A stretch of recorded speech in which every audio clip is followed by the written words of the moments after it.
Hello everyone, welcome back to my channel রেমার রূপকথা। আমার চ্যানেলের আবার একটা নতুন ভিডিওতে সকলকে স্বাগত।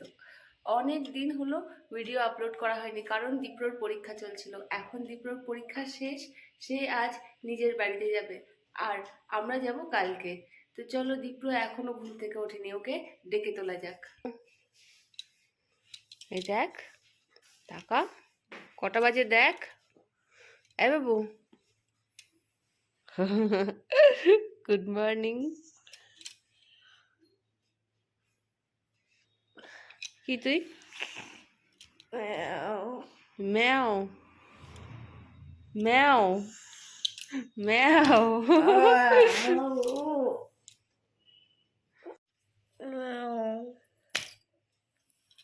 দাদু কোর্ট থেকে এসে বিকেলে নিয়ে যাবে, ঠিক আছে?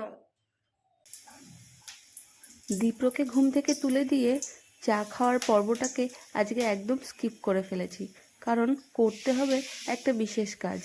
তাই ঝটপট রান্না শুরু করে দিয়েছি। প্রথমেই যেটা করে নিয়েছি আজকে আমি গাঁদাল পাতার বড়া, তার সাথে থাকবে কুমড়ো ভাজা, ডাল আর মাছের ঝোল।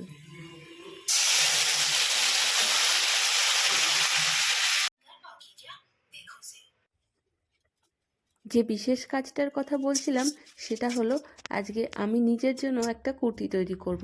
তো বাড়িতে আমার একটা বাটিকের 3 পিস সেট ছিল, তার থেকে ওড়নাটা দিয়ে আমি একটা কুর্তি তৈরি করব।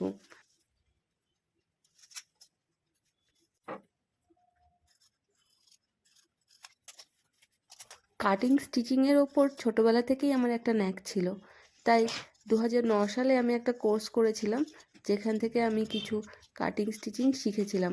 সেটাই নিজের জন্য মাঝে মাঝে অ্যাপ্লাই করি। তো আমার অপারেশনের পরে অনেক দিন হলো আমি কিছুই নতুন তৈরি করেছিলাম না। তো এখন যেহেতু একটু সুস্থ বোধ করি, সেই জন্য সমস্ত কাজ সারার পরও এইটা নিয়ে বসে পড়ে।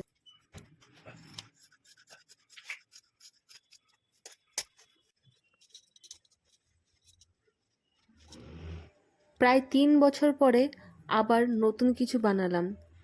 ভালো নাও হতে পারে, তোমরাই দেখে বলো জিনিসটা কেমন হয়েছে।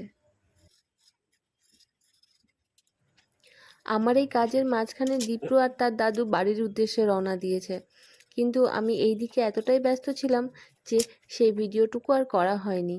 তো ওরা চলে গেছে, আমি আমার কাজটুকু সেরে তবে বাড়ি থেকে বেরোবো।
দেখো, আমরা রেডি হয়ে গিয়েছি।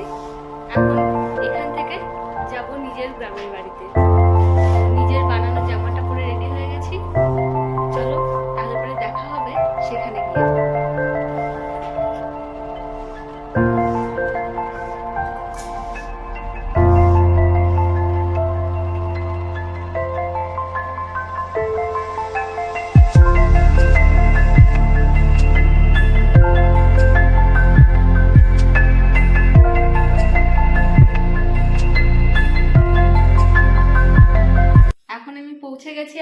বাড়িতে, গ্রামের বাড়িতে। দীপ্র এই দেখো পিসি খাওয়া শুরু হয়ে গেছে। দীপ্রর সিঙ্গারা এনেছিলাম রাস্তা থেকে। তো আজকের ভিডিও এখানেই শেষ করছি, দেখা হবে পরের ভিডিওতে।